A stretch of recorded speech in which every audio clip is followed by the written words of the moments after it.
सत श्री अकाल जी। स्वागत है ਤੁਹਾਡਾ ਸਾਡੇ ਪਲੇਟਫਾਰਮ ਮਾਸਟਰ ਕਲਾਸਿਸ ਪਟਿਆਲਾ ਤੇ ਇਹ ਸਾਡਾ ਨਵਾਂ ਇਨੀਸ਼ੀਏਟਿਵ ਆ ਮਾਸਟਰ ਕਲਾਸਿਸ ਟੀਚਿੰਗ ਕੋਰਸਿਸ, ਜਿਹਦੇ 'ਚ ਕਿ ਅਸੀਂ ਹੁਣ ਤੱਕ ਆਧੁਨਿਕ ਭਾਰਤ ਨੂੰ ਅੰਗਰੇਜ਼ਾਂ ਦੀਆਂ ਲੜਾਈਆਂ ਤੱਕ ਕਵਰ ਕਰ ਚੁੱਕੇ ਸੀ ਤੇ ਉਹਦਾ ਲਾਸਟ ਹਿੱਸਾ ਅਸੀਂ ਅੱਜ ਕਵਰ ਕਰਨਾ ਸੀ।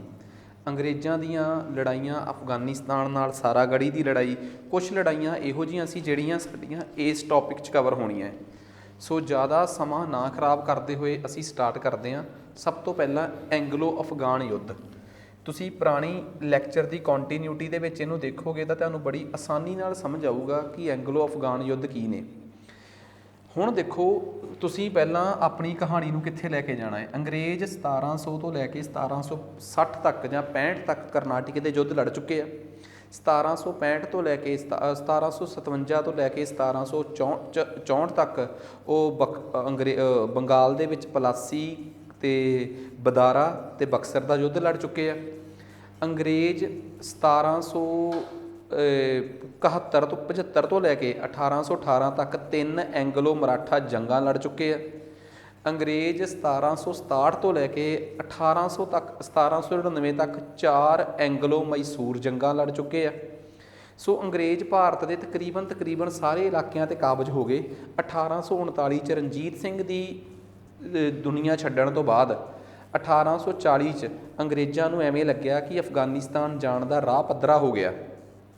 वैसे भी अंग्रेज़ रणजीत सिंह के जिउंदे जी 1838 च उहदे नाल एक समझौता करी बैठे सी कि तुसीं मैं मतलब अंग्रेज़, भाव उस टाइम का अंग्रेज़ गवर्नर जनरल ऑकलैंड, तुसीं भाव रणजीत सिंह, मैं भाव ऑकलैंड मिल के अफगानिस्तान के राजे दोस्त मुहम्मद खान नूं हरा दिंदे आ ते उत्थे आपां अपनी मर्जी का राजा सूजा शाह फिट कर दांगे। रणजीत सिंह ने यह समझौता कर लिया सी अंग्रेज़ों नाल ते सूजा शाह भी ये समझौते च शामिल सी। इनू त्रै पार्टी संधि कहा गया। ये 1838 च रणजीत सिंह के अकाल चलाना करन तो 1 साल पहला हुई सी। उस तो बाद उन्होंने दुनिया छड्डती ते अगले ही साल अंग्रेज़ पहले एंगलो अफगान युद्ध वास्ते चल पे। सो पहला एंगलो अफगान युद्ध 1840 तो 42 तक होया। वादे के मुताबिक रणजीत सिंह की जगह तो उहदे बेटे खड़क सिंह ने यह युद्ध लड़न जाना सी, पर उन्हें जाण तो ना करती कि मैं नहीं जाना। सो खैर पहली अफगान जंग जिहड़ी सीगी उस वेले एग्जलैंडर बर्न्स नूं दोस्त मुहम्मद खान दे कोल भेजिया गया सी। एक बार पहला एग्जलैंडर बर्न्स ने जदों उत्थे जाके गल कीती, दोस्त मुहम्मद खान नाल गलबात तोरी, लड़ाई तो पहला अंग्रेज़ एक अफसर उत्थे भेजदे आ, पर जदों वो गलबात किसी सिरे ना चढ़ी उस तो बाद ये युद्ध शुरू हो गया। सो इस युद्ध च सब तो वड्डी गल ये आ कि दोस्त मुहम्मद खान जिहड़ा सीगा उन्होंने हराता अंग्रेज़ों ने। इस युद्ध च सिखां ने मदद करन तो भाव खड़क सिंह ने मदद करन तो ना करती ते फाइनली अंग्रेज़ों ने सूजा शाह नूं उत्थों दा शासक बनाता, पर दोस्त मुहम्मद खान जिहड़ा सीगा वो भज गया। उत्थों के अफगानिस्तान के लोग ये बर्दाश्त नहीं कर सके कि साडे राजे नूं किवें भजाता। सूजा शाह पिछों अफगानिस्तान के पुराने राजे अहमद शाह अब्दाली का पोता सी, पर इस गल की परवाह नहीं की अफगानिस्तानियों ने कि वह पोता है। कहते सानू तो बस ये है कि यह गदार आ, अंग्रेज़ों नाल मिल के आया सी। असल दे विच अहमद शाह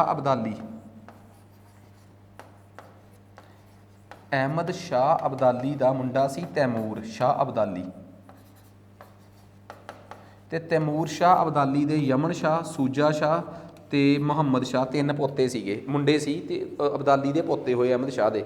सो है तो परिवार सूजा शाह अफगानिस्तान का ही सी, पर किसी कारण करके अफगानिस्तान की जनता नूं नहीं पसंद आया। उन्होंने दोस्त मुहम्मद खान नूं वापस बुला लिया उत्थे कि आ जा, तुम कोई चक्कर नहीं। तो सूजा शाह नूं हरा के उहनूं कतल करके अंग्रेज़ों नूं भी जिहड़े उत्थे अंग्रेज़ अफसर सीगे उन्हां दा भी कतल करता ते दोबारा दोस्त मुहम्मद खान नूं 1842 च गद्दी ते बिठाता। सो ਇਹਦਾ मतलब की होया, असी कहावत सुनी है ना कि फौजा जित के अंत नूं हारियां ने, ਇਹ ਬਣਿਆ अंग्रेज़ों नाल। इस गल की इन्नी बेइज्जती महसूस की ऑकलैंड ने, जिहड़ा उस टाइम अंग्रेज़ों का गवर्नर जनरल सी। ईस्ट इंडिया कंपनी जिहड़ा कि भारत च शासन चल रहा सी उस वेले, उन्होंने अपने गवर्नर ऑकलैंड नूं भारत चों वापस ही बुला लिया ते उहदी जगह ते एलैनबरो नूं भारत का गवर्नर बना के भेजिया 42 तो लैके 44 तक 2 सालों वास्ते। खैर 2 सालों वास्ते ही क्यों बनाया, ਉਹਦੇ 2 ਸਾਲਾਂ ਦੇ ਕਾਰਜਕਾਲ ਦੇ ਦੌਰਾਨ ਹੀ ਅੰਗਰੇਜ਼ਾਂ ਨੇ ਉਹਦੇ ਤੋਂ ਸਿੰਧ ਤੇ ਕਬਜ਼ਾ ਕਰਵਾ ਲਿਆ ਸੀ।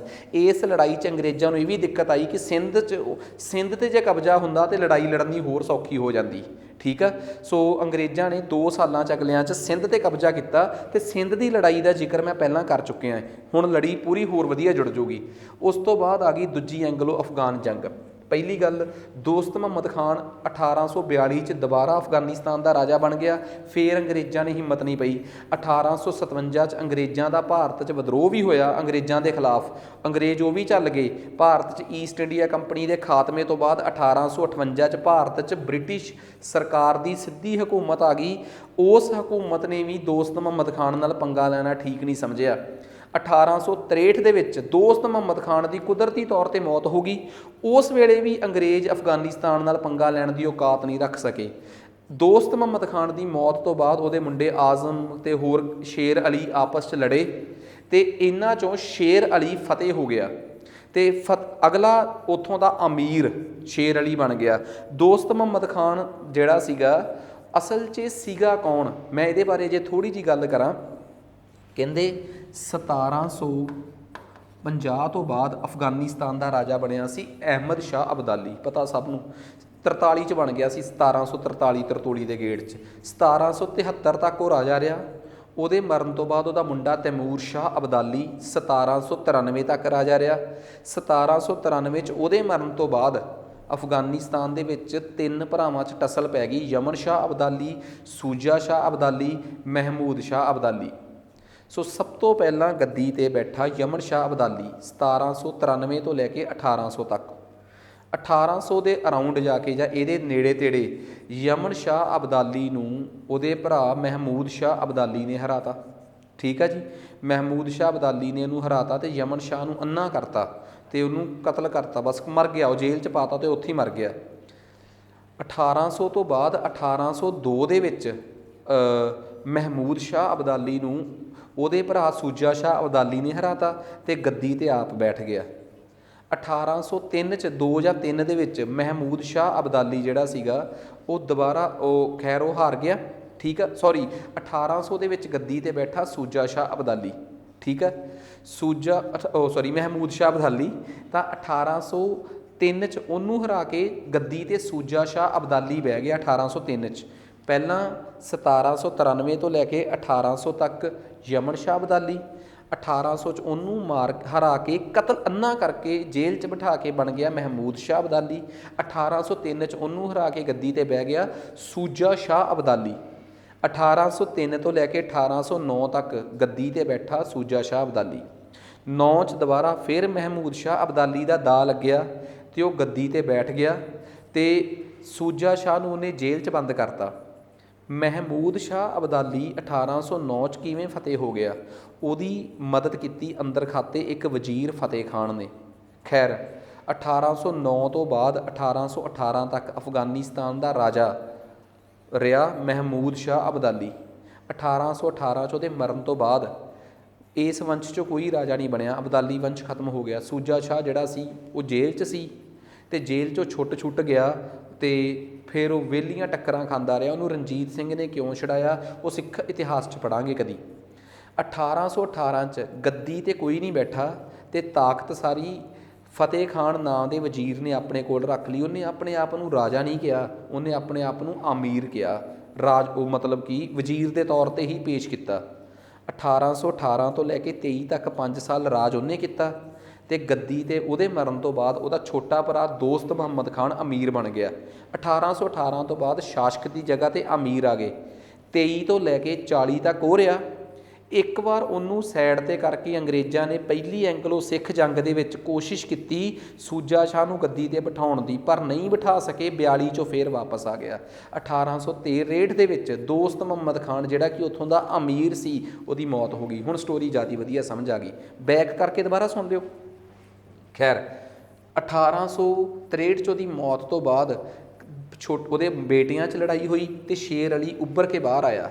ਸੋ ਖੈਰ ਕਹਾਣੀ ਇਹ ਸੀ ਕਿ ਸ਼ੇਰ ਅਲੀ ਜਿਹੜਾ ਸੀਗਾ ਉਹ ਹੁਣ 1878 ਤੱਕ 63 ਤੋਂ ਲੈ ਕੇ 78 ਤੱਕ ਰਾਜਾ। ਉਸ ਵੇਲੇ ਭਾਰਤ 'ਚ ਅੰਗਰੇਜ਼ਾਂ ਦਾ ਗਵਰਨਰ ਜਨਰਲ ਸੀ ਲਾਰਡ ਲਿਟਨ। ਉਹ ਅਫਗਾਨਿਸਤਾਨ 'ਚ ਆਪਣਾ ਪ੍ਰਭਾਵ ਵਧਾਉਣਾ ਚਾਹੁੰਦਾ ਸੀ। ਕਿਸੇ ਵੀ ਕਾਰਨ ਕਰਕੇ ਅਫਗਾਨਿਸਤਾਨ ਤੋਂ ਪਰਲਾ ਬਾਰਡਰ ਰਸ਼ੀਆ ਦਾ ਸੀ, ਉਹਨੂੰ ਖਤਰਾ ਸੀ ਕਿ ਰਸ਼ੀਆ ਵੱਲੋਂ ਜ਼ਾਰ ਰਾਜਾ ਹਮਲਾ ਨਾ ਕਰਦੇ, ਇਸ ਕਰਕੇ ਉਹ ਉੱਥੇ ਆਪਣਾ ਪ੍ਰਭਾਵ ਵਧਾਉਣਾ ਚਾਹੁੰਦਾ ਸੀ। ਖੈਰ ਸ਼ੇਰ ਅਲੀ ਮੰਨਿਆ ਨਹੀਂ ਸਮਝੌਤੇ ਵਾਸਤੇ, ਚੱਕ ਕੇ ਲਿਟਣ ਨੇ ਹਮਲਾ ਕਰਤਾ ਅਤੇ ਹਮਲਾ ਕਰਕੇ ਸ਼ੇਰ ਅਲੀ ਭੱਜ ਗਿਆ ਅਤੇ ਉਹਦਾ ਮੁੰਡਾ ਸੀ ਯਾਕੂਬ, ਮੁਹੰਮਦ ਯਾਕੂਬ ਖਾਨ। ਉਹਨੇ ਲਾਰਡ ਲਿਟਨ ਦੇ ਨਾਲ ਸਮਝੌਤਾ ਕਰ ਲਿਆ ਅਤੇ ਗੰਡਮਾਰਕ ਦੀ ਸੰਧੀ, ਇਹਨੂੰ ਗੰਡਾਮਕ ਨਹੀਂ ਗੰਡਮਾਰਕ ਦੀ ਸੰਧੀ ਕਹਿੰਦੇ ਆ, ਸੋ ਇਹ ਸੰਧੀ ਕਰ ਲਈ। ਸੋ ਇਸੇ ਦੇ ਤਹਿਤ ਉੱਥੇ ਇੱਕ ਏਜੰਟ ਸੀਗਾ ਮੇਜਰ ਕੈਵਗਨਰੀ, ਇਹ ਉੱਥੇ ਭੇਜ ਦਿੱਤਾ ਗਿਆ ਕਿ ਤੂੰ ਉਹਦੇ ਦਰਬਾਰ 'ਚ ਹੁਣ ਪੱਕੇ ਤੌਰ 'ਤੇ ਦਰਬਾਰੀ ਬਣ ਜਾ, ਹੁਣ ਕਿ ਤੂੰ ਨਿਗਰਾਨੀ ਰੱਖੇਗਾ ਕਿ ਉਹ ਇਸ ਸੰਧੀ ਦੀਆਂ ਸ਼ਰਤਾਂ ਨੂੰ ਮੰਨ ਰਿਹਾ ਕਿ ਨਹੀਂ। ਅਫਗਾਨਿਸਤਾਨ ਦੇ ਲੋਕ ਫੇਰ ਚੰਬਲ ਗਏ। ਸੋ ਹੋਇਆ ਕਿ ਚੱਕ ਕੇ ਇਹਦੇ ਮੁੰਡੇ ਨੇ ਮੁਹੰਮਦ ਯਾਕੂਬ ਹੋਣਾ ਨੇ ਉੱਥੇ ਗਏ ਅੰਗਰੇਜ਼ਾਂ 'ਤੇ ਫੇਰ ਹਮਲਾ ਕਰਤਾ ਅਤੇ ਉੱਥੇ ਬੈਠੇ ਹੋਏ ਅਫਸਰਾਂ ਨੂੰ ਕਤਲ ਕਰਤਾ ਅਤੇ ਲਿਟਣ ਨੇ ਦੁਬਾਰਾ ਸੈਨਾ ਭੇਜੀ ਅਤੇ ਦੁਬਾਰਾ ਸੈਨਾ ਭੇਜ ਕੇ ਅਬਦੁਰ ਰਹਿਮਾਨ ਨੂੰ ਬੰਦੀ ਬਣਾ ਕੇ ਭਾਰਤ ਦੇਹਰਾਦੂਨ ਲਿਆਂਦਾ ਗਿਆ ਅਤੇ ਉਹਦੀ ਜਗ੍ਹਾ 'ਤੇ ਉਹਦੇ ਮੁੰਡੇ ਨਾਲ ਸਮਝੌਤਾ ਕਰ ਲਿਆ। ਫਾਈਨਲੀ ਯਾਕੂਬ ਖਾਨ ਨੇ ਆਤਮ ਸਮਰਪਣ ਕਰਤਾ ਅਤੇ ਉਹਨੂੰ ਦੇਹਰਾਦੂਨ ਭੇਜਤਾ ਅਤੇ ਉਹਦੀ ਜਗ੍ਹਾ 'ਤੇ ਉਹਦਾ ਮੁੰਡਾ ਸੀਗਾ, ਫਿਰ ਉਹਦਾ ਨਾਮ ਸੀ ਅਬਦੁਰ ਰਹਿਮਾਨ।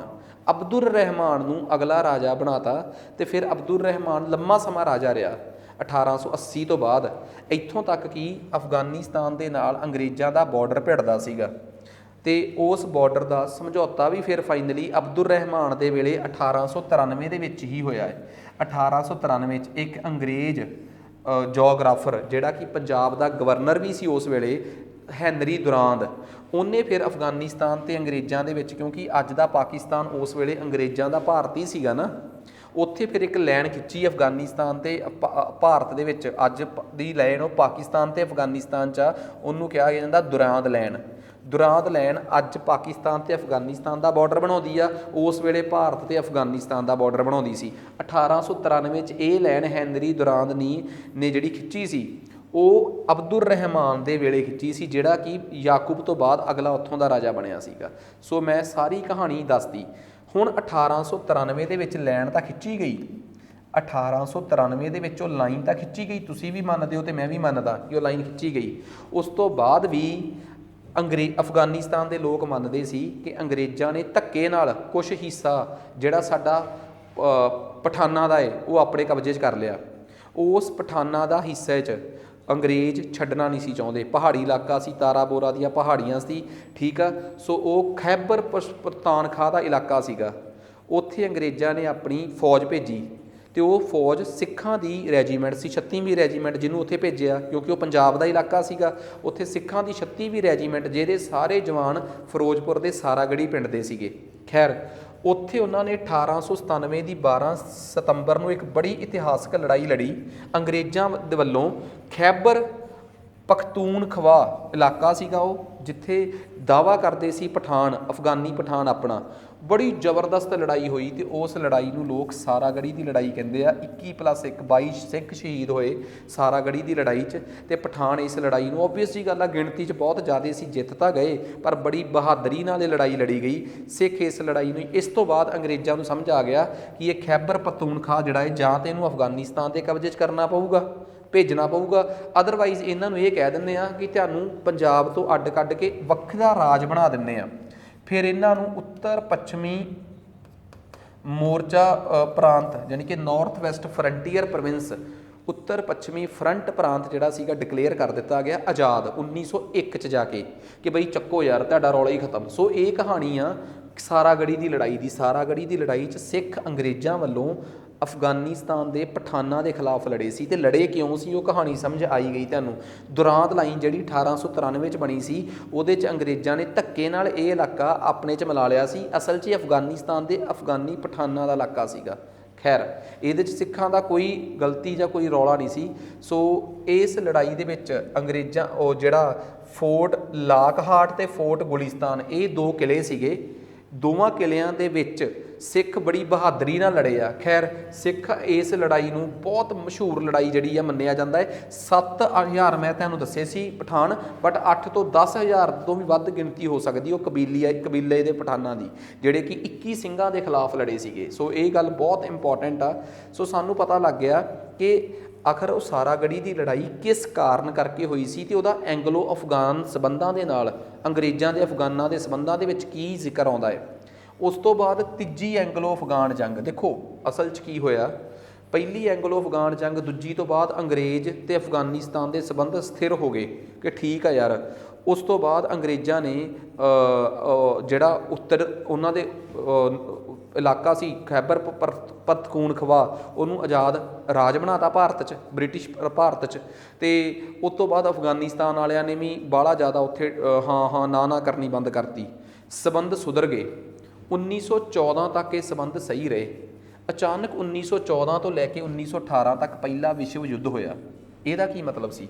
ਇਹਦੇ ਕਰਕੇ ਪੂਰੀ ਦੁਨੀਆ ਦੇ ਵਿੱਚ ਅੰਗਰੇਜ਼ਾਂ ਦੇ ਖਿਲਾਫ ਇੱਕ ਨਫ਼ਰਤ ਪੈਦਾ ਹੋ ਗਈ ਕਿ ਅੰਗਰੇਜ਼ ਜਾਣ-ਬੁੱਝ ਕੇ ਲੜਾਈਆਂ ਕਰਦੇ ਆ। ਇਸ ਲੜਾਈ 'ਚ ਕੀ ਹੋਇਆ, ਮੁਸਲਮਾਨਾਂ, ਪੂਰੀ ਦੁਨੀਆ ਦੇ ਮੁਸਲਮਾਨਾਂ ਨੂੰ ਤਾਂ ਅੰਗਰੇਜ਼ਾਂ ਨੇ ਦੁਸ਼ਮਣ ਬਣਾ ਲਿਆ। ਅੰਗਰੇਜ਼ਾਂ ਨੇ ਪਹਿਲੇ ਵਿਸ਼ਵ ਯੁੱਧ ਦੇ ਵਿੱਚ ਟਰਕੀ 'ਤੇ ਹਮਲਾ ਕਰਤਾ। ਟਰਕੀ ਦੇ ਵਿੱਚ ਖਲੀਫੇ ਦੀ ਜਗ੍ਹਾ ਸੀਗੀ। ਖਲੀਫਾ ਮੁਸਲਮਾਨਾਂ ਦੀ ਧਾਰਮਿਕ ਪੋਜੀਸ਼ਨ ਹੈ ਇੱਕ ਬਹੁਤ ਉੱਚੀ। ਉੱਥੋਂ ਦੇ ਖਲੀਫਾ ਅਬਦੁਲ ਰਹਿਮਾਨ ਨੂੰ ਅੰਗਰੇਜ਼ਾਂ ਨੇ ਅਬਦੁਲ ਹਮੀਦ ਨੂੰ ਅੰਗਰੇਜ਼ਾਂ ਨੇ ਬੇਦਖਲ ਕਰਤਾ।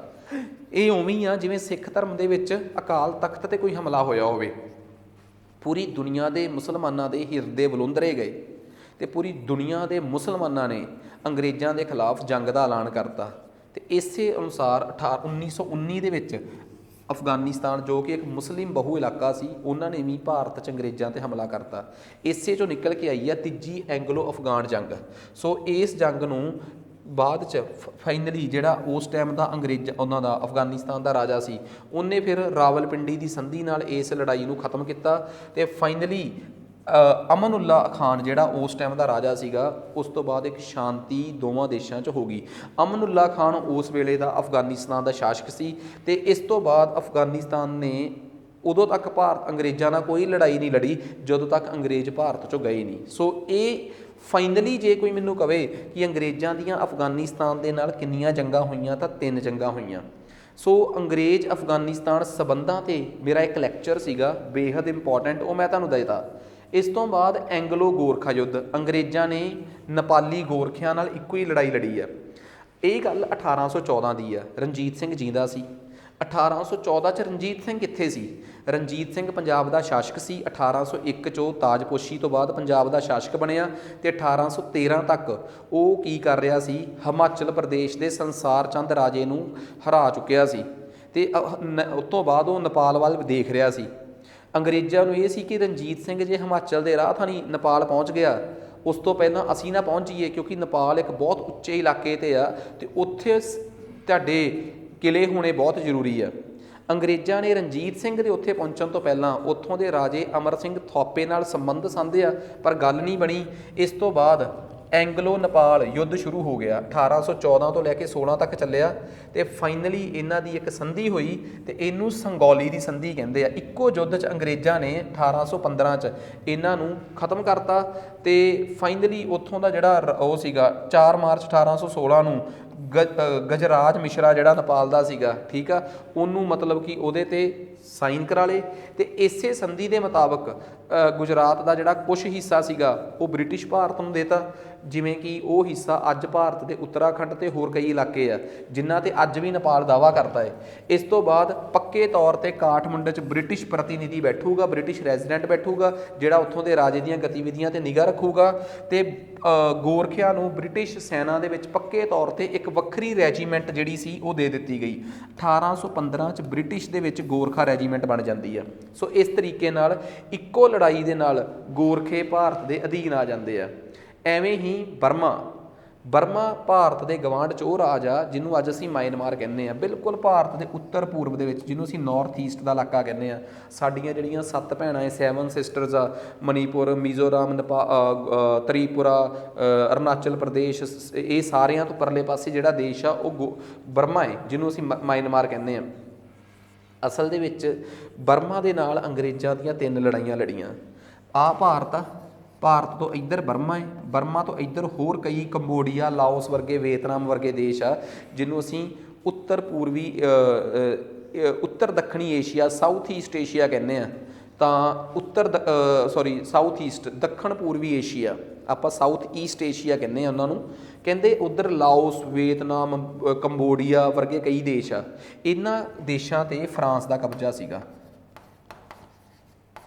ਫਰਾਂਸ ਦਾ, ਭਾਰਤ ਤੇ ਅੰਗਰੇਜ਼ਾਂ ਦਾ। ਸੋ ਇਸ ਇਲਾਕੇ 'ਤੇ ਦੋਵਾਂ ਦੀ ਟਸਲ ਸੀ ਕਿ ਕੌਣ ਪਹਿਲਾਂ ਪਹੁੰਚਦਾ। ਕਹਿੰਦੇ ਸਭ ਤੋਂ ਪਹਿਲੀ ਜੰਗ ਅੰਗਰੇਜ਼ਾਂ ਨੇ ਬਰਮਾ 'ਤੇ ਲੜੀ 1824 ਤੋਂ ਲੈ ਕੇ 26 ਤੱਕ। ਸੋ ਇਸ ਜੰਗ ਦਾ ਥੋੜ੍ਹਾ ਜਿਹਾ ਇਤਿਹਾਸ ਜਿਹੜਾ ਹੈ ਉਹ ਸਾਨੂੰ ਪਤਾ ਹੋਣਾ ਚਾਹੀਦਾ। ਅੰਗਰੇਜ਼ ਪਹਿਲਾਂ ਭਾਰਤ ਦੇ ਵਿੱਚ ਇੱਕ ਇਲਾਕਾ ਹੈ ਅਸਾਮ, ਅਸਾਮ ਵੀ ਭਾਰਤ ਦਾ ਹਿੱਸਾ ਨਹੀਂ ਸੀਗਾ। 1818 'ਚ ਅੰਗਰੇਜ਼ਾਂ ਨੇ ਭਾਰਤ ਦੇ ਅਸਾਮ 'ਤੇ ਕਬਜ਼ਾ ਕਰ ਲਿਆ।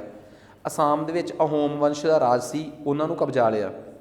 ਅਸਲ 'ਚ ਅਹੋਮ ਵੰਸ਼ ਵਾਲੇ ਤਾਂ ਆਪ ਹੀ ਅੰਗਰੇਜ਼ਾਂ ਦੇ ਕਬਜ਼ੇ 'ਚ ਆਏ ਸੀਗੇ।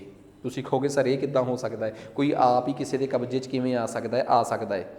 ਅਹੋਮ ਵੰਸ਼ ਵਾਲੇ ਜਿਹੜੇ ਸੀਗੇ ਉਹਨਾਂ ਨੂੰ ਬਰਮਾ ਦੇ ਰਾਜੇ ਤੋਂ ਖਤਰਾ ਸੀ। ਬਰਮਾ ਗਵਾਂਢੀ ਦੇਸ਼ ਸੀ ਅਤੇ ਹਮਲਾ ਕਰਨ ਦੀ ਪਲਾਨ ਕਰੀ ਬੈਠਾ ਸੀ। ਉਸੇ ਚੱਕਰ 'ਚ ਇਹਨਾਂ ਨੇ ਅੰਗਰੇਜ਼ਾਂ ਤੋਂ ਮਦਦ ਮੰਗ ਲਈ। ਅੰਗਰੇਜ਼ਾਂ ਨੇ ਮਦਦ ਦੇ ਕੇ ਬਚਾ ਤੇ ਲਿਆ, ਉਹਦੇ ਬਦਲੇ ਬਹੁਤ ਪੈਸਾ, ਧਨ ਦੌਲਤ ਮੰਗੀ ਅਤੇ ਕੁਛ ਇਲਾਕਾ ਮੰਗਿਆ, ਜਿਹਨੂੰ ਦੇਣ ਤੋਂ ਅਹੋਮ ਰਾਜੇ ਨੇ ਨਾ ਕਰਤੀ ਅਤੇ ਫਿਰ ਇਹਨਾਂ ਨੇ ਅਹੋਮ 'ਤੇ 1818 'ਚ ਕਬਜ਼ਾ ਕਰ ਲਿਆ। ਸਿੱਧਾ ਰਾਹ ਖੁੱਲ੍ਹ ਗਿਆ ਅਤੇ ਫਿਰ ਅਗਲਾ ਟਕਰਾਵ ਇਹਨਾਂ 'ਚ ਹੋਇਆ ਸਿੱਧਾ ਬਰਮਾ ਦੀ ਲੜਾਈ ਦਾ। ਉਸ ਵੇਲੇ 1824 ਤੋਂ ਲੈ ਕੇ 26 ਤੱਕ ਦਾ ਸਮਾਂ ਸੀ। ਐਮਹਰਸਟ ਅੰਗਰੇਜ਼ਾਂ ਦਾ ਭਾਰਤ 'ਚ ਗਵਰਨਰ ਜਨਰਲ ਸੀ। ਉਹਨੇ 1824 ਤੋਂ ਲੈ ਕੇ 26 ਤੱਕ ਇਹ ਜੰਗ ਜਿਹੜੀ ਆ ਲੜੀ। ਖੈਰ 1826 'ਚ ਜੰਗ ਲੜਨ ਤੋਂ ਪਹਿਲਾਂ ਮੈਂ ਤੁਹਾਨੂੰ ਇੱਕ ਗੱਲ ਦੱਸਦਾ। ਬੈਰਕਪੁਰ ਨਾਮ ਦੀ ਜਗ੍ਹਾ ਹੈ ਬੰਗਾਲ 'ਚ, ਉੱਥੇ ਇਹਨਾਂ ਭਾਰਤੀ ਫੌਜੀਆਂ ਨੂੰ ਅੰਗਰੇਜ਼ ਕਹਿੰਦੇ ਚਲੋ ਸਮੁੰਦਰ ਟੱਪ ਕੇ ਪਰਲੇ ਪਾਸੇ। ਭਾਰਤ ਦੇ ਵਿੱਚ ਇੱਕ ਰਿਵਾਜ ਸੀ ਕਿ ਸਮੁੰਦਰ ਟੱਪਣਾ ਮਤਲਬ ਕਾਲਾ ਪਾਣੀ। ਤੁਹਾਡਾ ਪਰਿਵਾਰ, ਤੁਹਾਡਾ ਸਮਾਜ, ਤੁਹਾਡੇ ਰਿਸ਼ਤੇਦਾਰ ਤੁਹਾਡੇ ਨਾਲ ਸਾਰੇ ਨਾਤੇ ਤੋੜ ਦੇਣਗੇ, ਤੁਹਾਡੇ ਵਿਆਹ ਨਹੀਂ ਹੋਣਗੇ, ਤੁਹਾਡੇ ਬੱਚੇ ਤੁਹਾਨੂੰ ਸਵੀਕਾਰ ਨਹੀਂ ਕਰਨਗੇ, ਤੁਹਾਡੇ ਮਾਂ ਪਿਓ ਤੁਹਾਨੂੰ ਸਵੀਕਾਰ ਨਹੀਂ ਕਰਨਗੇ, ਤੁਹਾਡੀਆਂ ਘਰ ਵਾਲੀਆਂ ਤੁਹਾਨੂੰ ਸਵੀਕਾਰ ਨਹੀਂ ਕਰਨਗੀਆਂ ਜੇ ਤੁਸੀਂ ਇੱਕ ਵਾਰ ਸਮੁੰਦਰ ਲੰਘ ਗਏ। ਕਿਉਂਕਿ ਭਾਰਤੀ ਲੋਕ ਸਮੁੰਦਰ ਦੇ ਪਾਣੀ ਨੂੰ ਕਾਲਾ ਪਾਣੀ ਮੰਨਦੇ ਸੀ, ਜਿਸ ਤੋਂ ਬਾਅਦ ਦੁਨੀਆ ਖਤਮ ਹੋ ਜਾਂਦੀ ਹੈ। ਮਸਲਨ ਹੱਲ ਇਹ ਨਿਕਲ ਕੇ ਆਇਆ ਕਿ ਭਾਰਤ ਦੇ ਵਿੱਚ 1824 'ਚ ਜਦੋਂ ਭਾਰਤ ਦੇ ਫੌਜੀਆਂ ਨੇ ਜਾਣ ਤੋਂ ਨਾ ਕਰਤੀ ਤਾਂ ਬੈਰਕਪੁਰ ਦੇ ਵਿੱਚ ਇੱਕ ਭਾਰਤੀ ਫੌਜੀ ਜਿਹੜਾ ਲੋਕਾਂ ਨੂੰ ਕਹਿ ਰਿਹਾ ਸੀ ਕਿ ਆਪਾਂ ਨਹੀਂ ਜਾਣਾ, ਭਿੰਡਾ, ਉਹਨੂੰ ਅੰਗਰੇਜ਼ਾਂ ਨੇ ਫਾਂਸੀ ਦੇ ਦਿੱਤੀ ਅਤੇ ਬੈਰਕਪੁਰ ਦੀ ਬਗਾਵਤ ਉੱਥੇ ਹੀ ਦਬਾਤੀ। ਉਸ ਤੋਂ ਬਾਅਦ ਫੌਜੀ ਤਿਆਰ ਹੋਏ, ਫਿਰ ਭਾਰਤੀਆਂ ਨੇ ਜਾ ਕੇ ਬਰਮਾ 'ਤੇ ਕਬਜ਼ਾ ਕੀਤਾ ਅਤੇ ਬਰਮਾ ਦਾ ਹੇਠਲਾ ਹਿੱਸਾ ਜਿਹੜਾ ਸੀਗਾ, ਬਰਮਾ ਐਵੇਂ ਆ, ਥੱਲੜਾ ਹਿੱਸਾ ਸਮੁੰਦਰ ਨਾਲ ਲੱਗਦਾ ਸੀ। ਪਹਿਲ ਦੇ ਆਧਾਰ 'ਤੇ ਅੰਗਰੇਜ਼ਾਂ ਨੇ ਬਰਮਾ ਦਾ ਉਹ ਹਿੱਸਾ ਕਬਜ਼ੇ 'ਚ ਕਰ ਲਿਆ ਅਤੇ ਉਹਨਾਂ ਬਰਮਾ ਦੇ ਨਾਲ ਇੱਕ ਸੰਧੀ ਕੀਤੀ। ਉਸ ਸੰਧੀ ਨੂੰ ਕਹਿੰਦੇ ਯੰਦੂਬ ਦੀ ਸੰਧੀ। ਇੱਥੇ ਕਿੱਥੇ ਲਿਖਿਆ ਹੈ? ਯੰਦੂਬ ਦੀ ਸੰਧੀ।